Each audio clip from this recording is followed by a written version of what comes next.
A long time ago in a galaxy far, far away.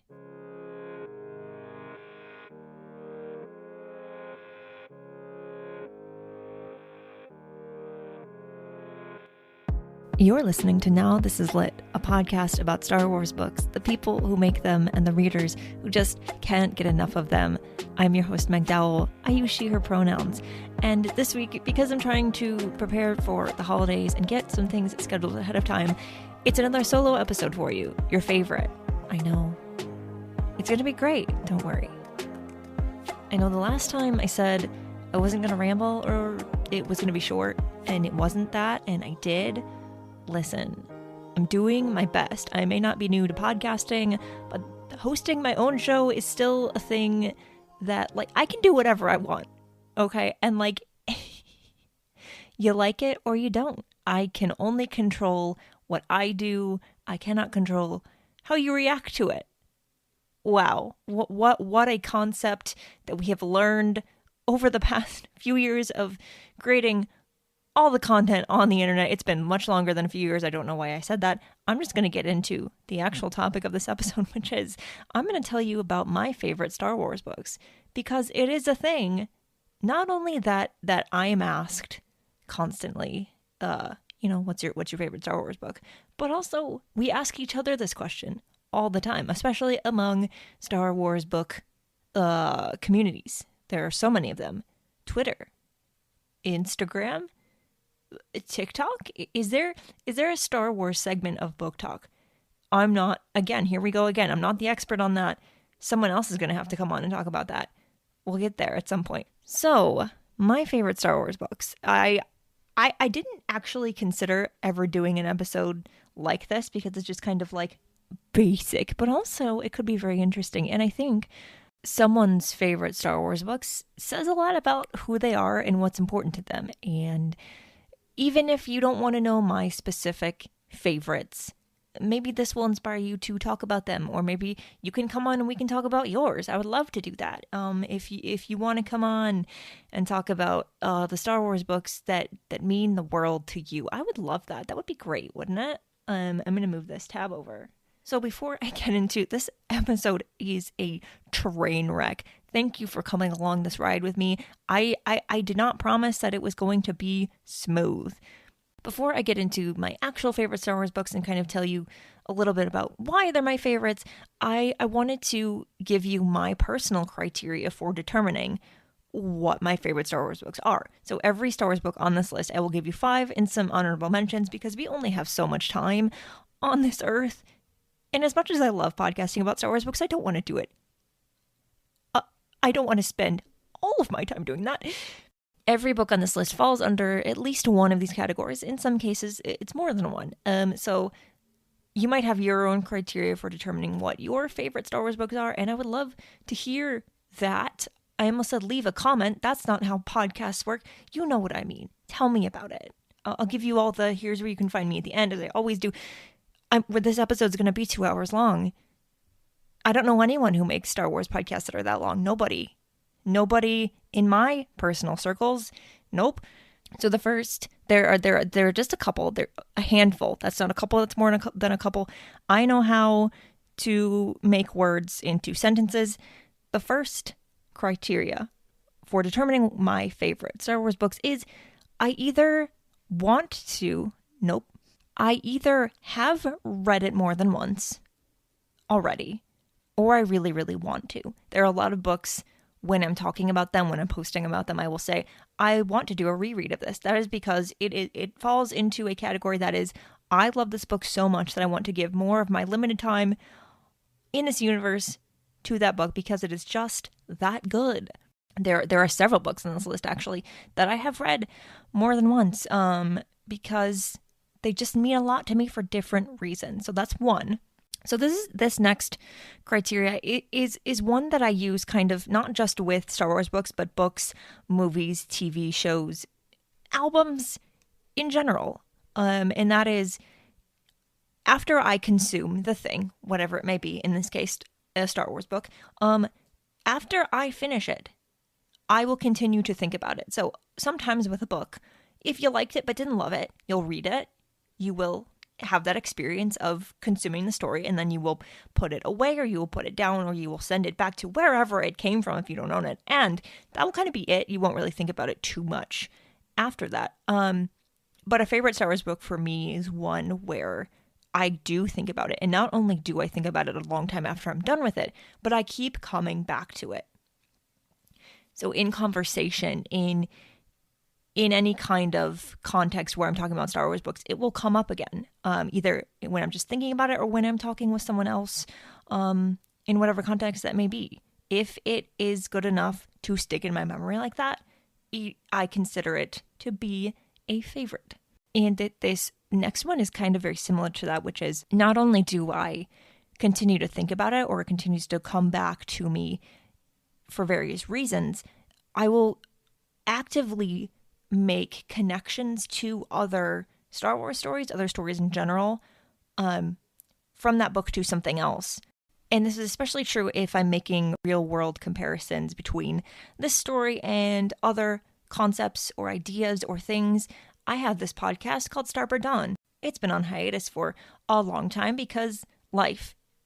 There's only so much of it. I'm doing fine. In that entire show, which I am going to bring back at some point because I just really love doing it, is taking a Star Wars story and kind of extracting the hope from that story, but also it's a lot of how can we think about this in our own lives, in our own selves. Again, I don't know any other Star Wars podcasts that do that. None of them. I'm the only one. And the last one is kind of just really important in general for meaningful Star Wars stories, which is that this Star Wars book that I consider to be a favorite deepens not only my understanding of Star Wars, but my love for it. So consuming this story really helps me to see the bigger picture in terms of what Star Wars is trying to say to all of us, but also it just makes me love it so much more. I can't wait to talk about the book that put this criteria on this list for me, because I never really had thought about that as a reason that a book would be my favorite until I was thinking about this particular book. Speaking of which, let's just start talking about the books, right? I could do that all day, which is why we're here, isn't it? Are you still listening? Is anyone still listening? There's one person still listening. I applaud you. You're great. Happy to have you. It will not surprise anyone who has followed me for a minute that Phasma is the first book on this list. This list is not ranked. I don't really do rankings. I'm really bad at ranking things, so I don't even try. So this is just a list of books that I love, that I consider to be my favorites. They're all equal in my heart. They're like children. I don't secretly have a favorite, I promise. So Phasma by Delilah S. Dawson is one of my favorite Star Wars books. Largely is the correct word to use in this context, because Phasma is my favorite character. Bo-Katan, right up there with her, but Phasma has had a special place in my heart ever since I saw her in The Force Awakens for the very first time, a female stormtrooper, and she's wearing chrome. What is this? I love her, and then I love her for so many deeper reasons. If you want me to go more in depth on how I feel about this book, there's a Star Wars podcast that I haven't mentioned multiple times in this episode indirectly at all, called A Larger View of the Force. I went on that show. I've been on that show many times for reasons you may or may not know. It doesn't matter right now. But I went on a couple months ago to talk about Phasma, and it's an episode. It's great. I highly recommend you listen to that if you want my in-depth feelings. We'll cover the book at some point on this show too. We'll eventually have time to go back and discuss books that have already come out. There's a lot of books coming out right now. We got to keep up with the reviews and the discussions, and then we have episodes like this for some reason. I don't know why. But Phasma, other than it heavily featuring, I don't even know if you can say it's about Phasma, but is she the main character? We talk about it all in that episode of A Larger View of the Force. Go listen to it if you want to. But one of the other things I really love about this book, and why it's one of my favorites, is we get something we still don't really have a lot of, which is an inside look at how the First Order operates. especially because you get a lot of information on Cardinal, his position, kind of what happens to him, but also like he grew up here. He grew up in the First Order, and he's been, you could say, he's been indoctrinated into this order of pure evil, essentially. But to understand better how that works and why he's competing with Phasma so much as he's competing with himself, it's such a good book. I know that a lot of Star Wars readers, Star Wars fans, have issues with this author for reasons that I briefly mentioned in my New York Comic Con episode. I glossed over it because I'm not the right person to speak out. I know there are issues with this author, with certain things in this book. You know, Vi gets tortured a lot. Some people don't love that, and I hear that, and I understand that. And that's why I am so adamant at saying that not every Star Wars book is for you, because it's not. And if there are issues that you feel you need to speak to in regards to that are contributing to why you don't like a book, that's fair. That's always valid. And your voices matter. And I do the best that I can to uplift the voices who have real concerns regarding these things. I love the book because of the character. I love the story. And I love knowing how Phasma acquires her armor. That is a very, very symbolic and important thing to me. That's why I love this book. And I really love the cover too. I know literally don't judge a book by its cover, but like some Star Wars covers, you just gotta, but I have read the book, so I'm not just judging it by that. Again, if you want more in-depth thoughts on that, I will link that episode where I guest to discuss that further in the show notes, and I will remember to do that because it's important to me. The next book on my list of favorite Star Wars books gets forgotten about way too often, and it infuriates me because it's such a good book. Most Wanted by Ray Carson, who also wrote the Rise of Skywalker novelization. I was trying to remember which movie novelization that was, and she did a very, very good job, all things considered. Most Wanted is a solo prequel, so it's about Han and Kira before you get to the beginning of that movie. It is one of my favorite Star Wars books of all time. I'm pretty sure I read it in a day. It is very fast-paced. It really, really grabs you and keeps you going.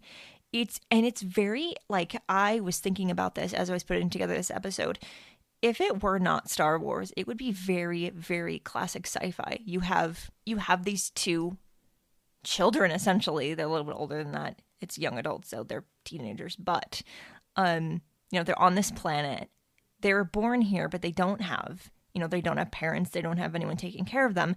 They're pretty much indebted to the White Worms because, like, that's how they are fed and protected. And so if they have to do these odd jobs to kind of like climb the ladder and survive. And that kind of concept in terms of a story is just alone very fascinating to me. I would read any book with that premise of like young adults just trying to survive when all of the odds are against them. But I also love Kira, and at the time this book came out, I'm pretty sure this book came out either before or very, very soon after the movie came out. And so we did not have a lot of Kira content. We have a lot more of it now. I'm not going to spoil all of that, mostly because I haven't read most of it. It's fine. We didn't have a lot of Kira. We didn't know a lot about her. So like any extra Kira content that I could get my hands on at that point, yes, please. And she's very, very good in this book and kind of really like sets up her character and who she is at the beginning of Solo and then who she becomes later on in that film. And then, if there's ever a sequel, maybe we'll learn more. I don't know. Make Solo 2 happen. Is that still a thing? We'll see, I suppose. I probably don't have to add that it's a very well-written book. It's just delightful. And I have actually only read it once, and it's a tragedy. need to do it again. There's just been a lot of books that have come out since then. It was a book that was very early on in my canon reading journey. I had a lot of books to catch up on at that point. I can't say I'm caught up now because they just keep coming. That's not a complaint. If you're listening and you have any say in whether or not Star Wars books continue to happen, I know you're listening. Please don't stop. I didn't actually realize I did this until just now. That's wild. Another solo-related book is on this list, and by solo-related book, I mean the solo novelization by Mur Lafferty. I will say that one of the reasons this book is on my favorites list is because, and this has not happened, I don't think, with any other author that I have this quote-unquote relationship with, which is I followed Mur and her work before she wrote a Star Wars book. And so it was like it blew my mind when I learned that one of my favorite authors, storytellers, writing advice givers, because I listened to her podcast at that point, was writing a Star Wars book. That was very, very exciting to me, to be able to support an author's work. And also it's in a world that I already loved. That was a great day. I remember that. This novelization is probably my favorite Star Wars film novelization ever. The depth that it adds, not only to the new scenes that it adds, new as in they weren't in the final cut of the movie, deleted scenes, if you will, that ended up in the novelization, because novelizations are largely written before the movie comes out, because, that's how it works. So you don't always know what gets cut. It's a whole thing, but it adds depth both to the new. It adds depth both by including those scenes that are not included in the movie, but also because you can write certain scenes from different characters' perspectives because it's a book, not a movie. That makes it a lot more interesting in some cases, and that's the case with some scenes in the solo novelization. It's very hard to say solo novelization for some reason. I don't know why. I am a podcaster. The other thing that gets me about this book is the epilogue. I will not spoil the epilogue for you.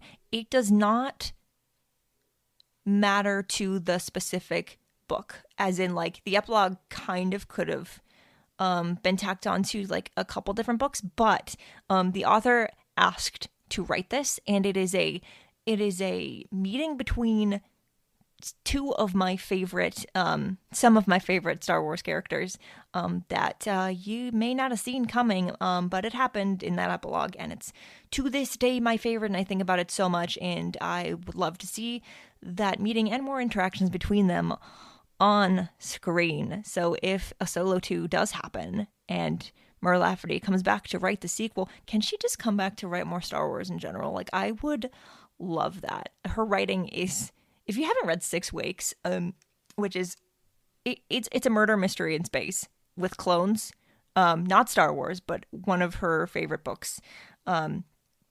One of my favorite books from her that I've read. Very good. If you like Star Wars, I think you'll really like that book. Highly recommend. Oh, I almost skipped one on my list, and I can't believe I almost skipped this one. Ahsoka by E.K. Johnston. Some people do not love her style of storytelling. Totally get that. It is very character driven. It is a lot quieter. It's a lot more internal in terms of, like, a lot of the story is driven by characters' thoughts, and they're very small actions. Small as in, like, they don't feel as big if you're used to, like, Star Wars, everything exploding all the time. It is a very, very good book. It is even better if you have watched Clone Wars Season 7, especially recently. I've read this book twice now. I have not listened to the audiobook yet. That will be my third read through of this book. I'm sorry. I know why it's such a good audiobook. Just give me some time. I'll get there. When I read this book for the second time, I did so right after Clone Wars ended. So right after that last episode of Season 7. And the book is 1,000 times better when you've just recently seen the end of Ahsoka's journey, there, and then you jump to her journey in this book, which is set a year after the end of the Clone Wars, and the Empire is a year old, and Ahsoka is doing her best to hide, stay out of the way, very like Kenobi-esque, like don't make any noise, but like of course it's Ahsoka, so like that's not gonna last very long.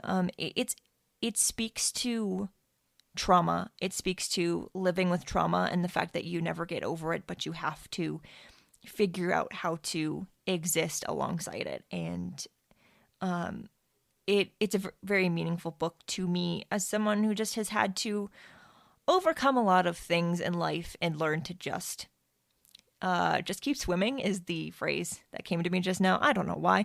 Finding Nemo is great. This is a Star Wars podcast. I personally love E.K. Johnston's writing.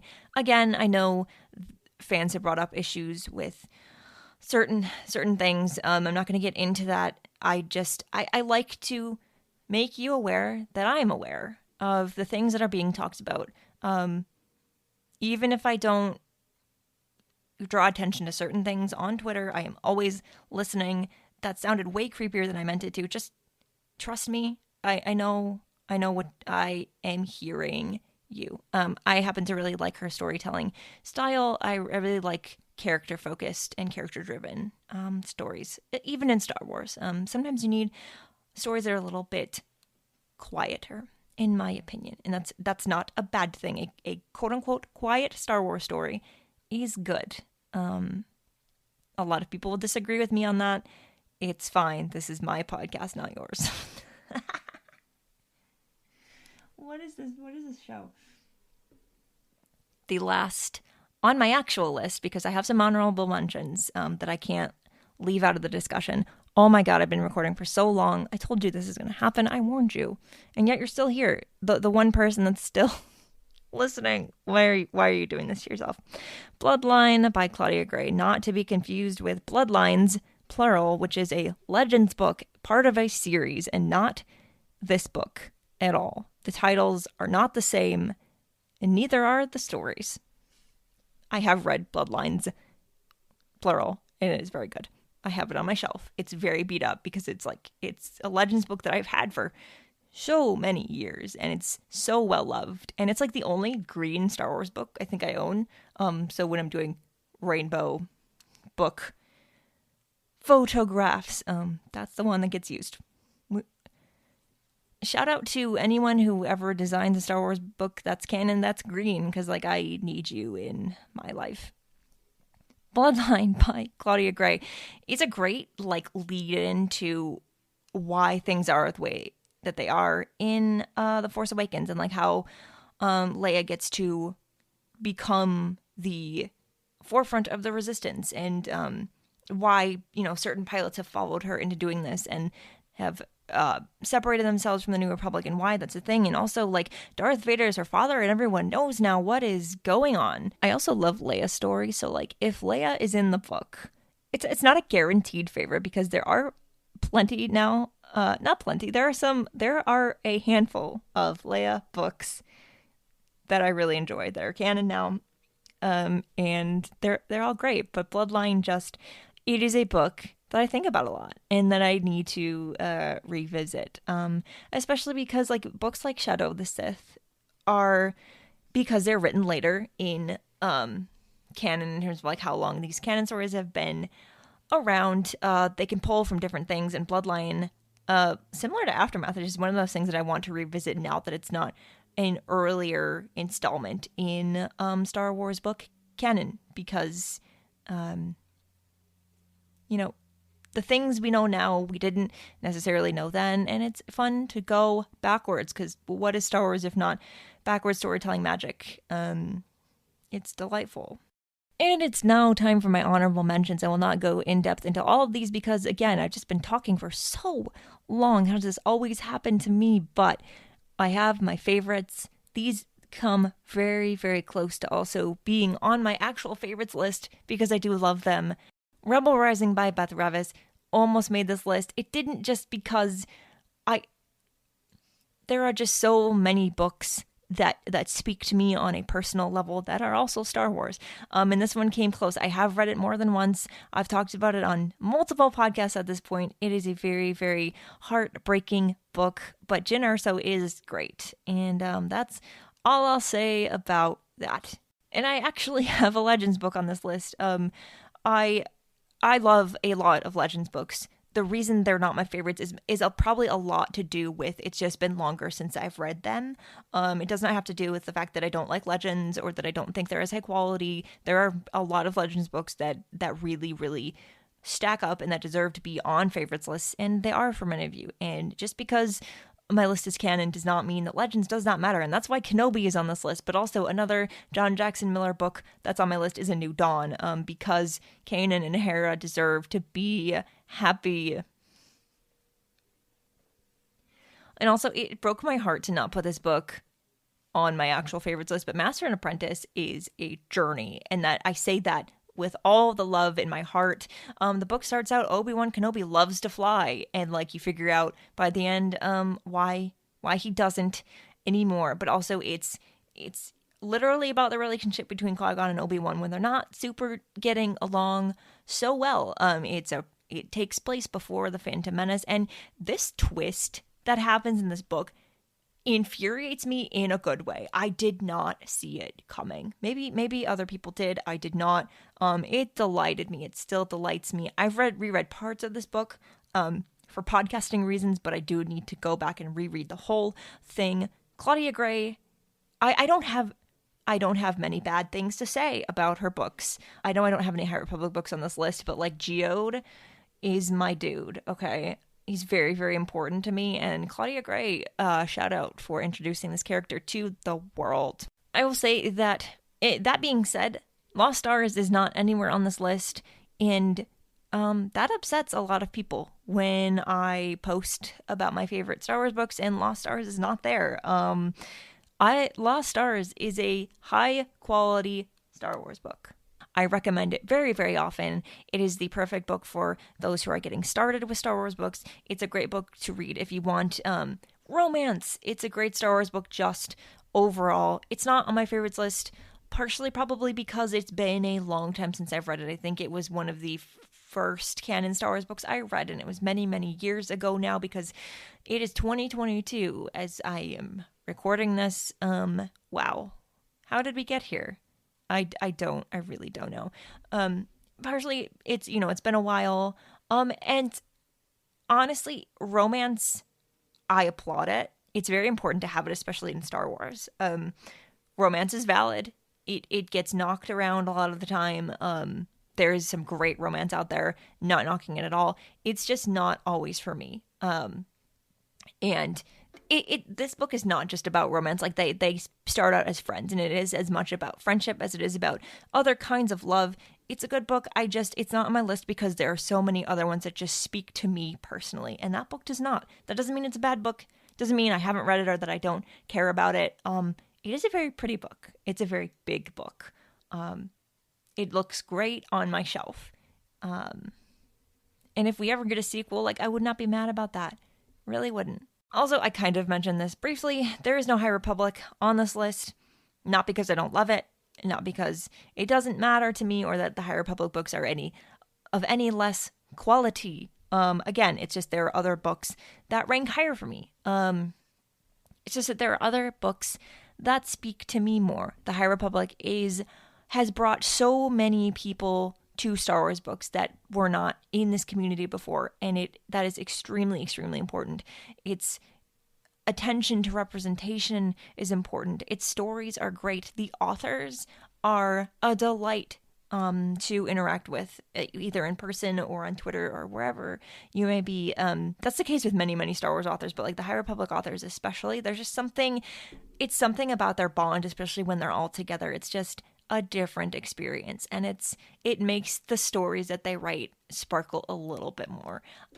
Just because no High Republic appears on my list does not mean I do not enjoy it. It's just there are other characters that just feel more special to me at the moment. That may change. That's the thing about this list is favorite Star Wars books change sometimes as new books come out, as you reread other books that you may have not revisited in a while. So I may have to do an updated list at some point. But as we're nearing the end of this episode, because I need water, and wow, I've been talking for a long, long time. Not in a galaxy far, far away, because this is our galaxy that I am trapped in. It's fine. I would like you to tell me about your favorite Star Wars books.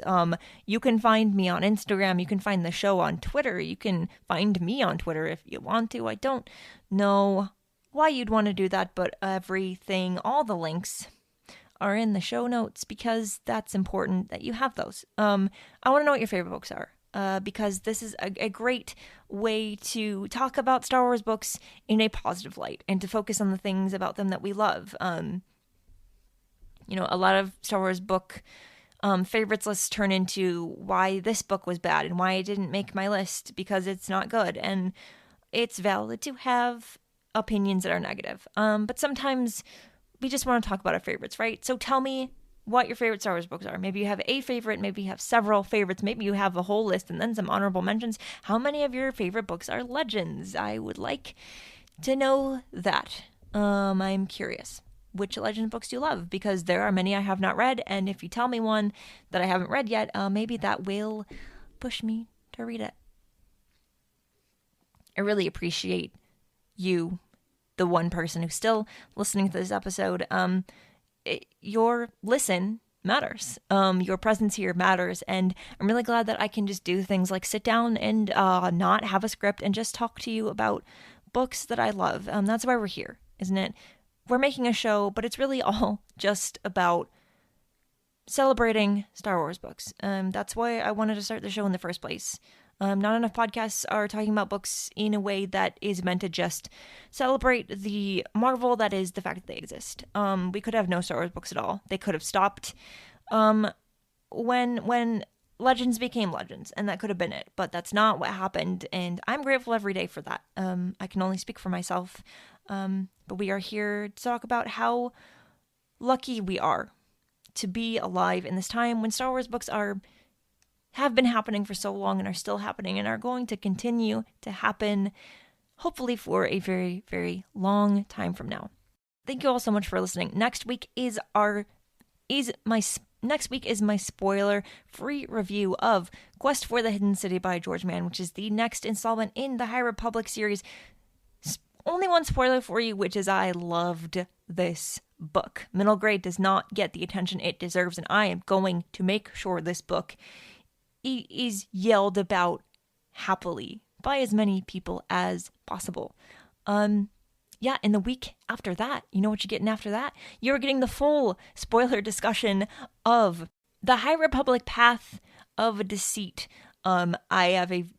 I had a very, very, very great conversation with a very special guest to me, a very good friend, who will be on the show not to just talk about comics, but we do end up talking a lot about comics in that discussion. So I'm really, really looking forward to you hearing that. Normally I don't have a preview of what's coming next because I'm not always sure, but again, I'm planning ahead because holidays are important to me and I do not want to be working during those. So I will be back next week, and I hope that you are enjoying the Star Wars book that you're currently reading or that you're gearing up to read a new one soon.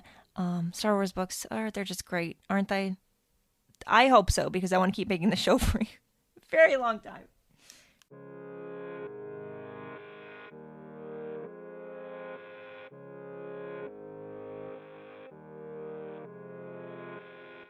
Now This Is Lit is part of the Faraway Fandom Network and is written, produced, hosted, and edited by me. Jose Jimenez designed our podcast art. Keep up with the show on Twitter at Star Wars Lit Pod. And if you would like to support the show, the best way to do that at the moment is to subscribe to the Substack, where I will have more transcripts for you soon, but also recaps of what every week's episodes are about. It comes out every week, only on Tuesdays. For the most part, I will not bombard you with more, because your inbox is already full. I know it is. I know you don't practice inbox zero. I get it. So I will not make this harder for you but if you want to support the show, that's a great way to do that at the moment. For more Star Wars book reviews and Star Wars book celebration overall, with all kinds of photos and videos and things of that nature, follow Star Wars Book Reviews on Instagram.